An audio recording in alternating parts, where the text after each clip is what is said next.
Hey everybody, we're doing another first chapters today. This is a young adult novel.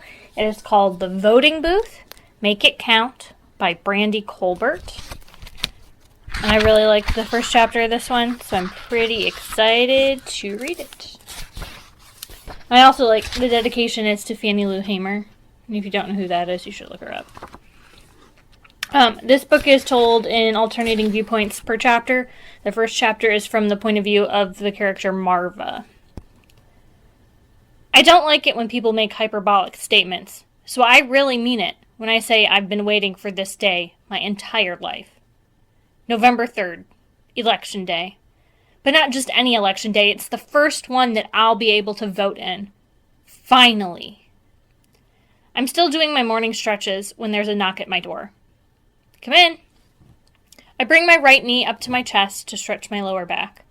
At the foot of my bed, my Maine Coon Selma does her own kitty stretches, flexing her furry paws. Morning, sweetie. My mother is standing in the doorway of my bedroom, holding her nurses call the shots coffee mug.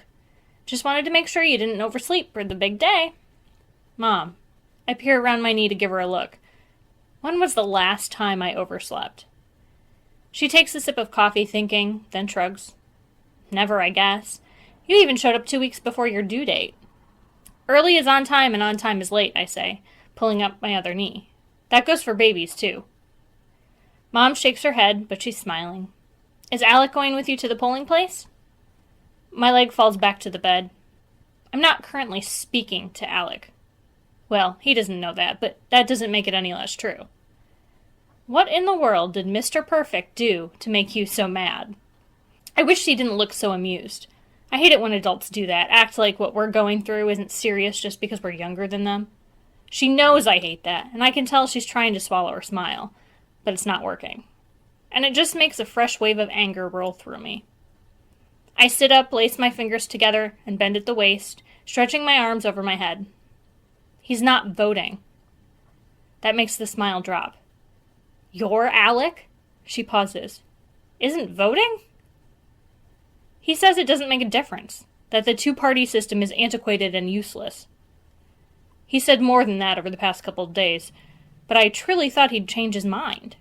We've been together for almost 2.5 years, since we were sophomores. I know him better than anyone. I also know that he can be stubborn, and that I can usually sway him in the most stubborn of moments. Not this time. But he's been canvassing with you. Mom frowned, straightening the top of her scrubs. And text banking and visiting senior centers to get people registered, I add, shifting my stretch to the other side. Selma looks at me and yawns.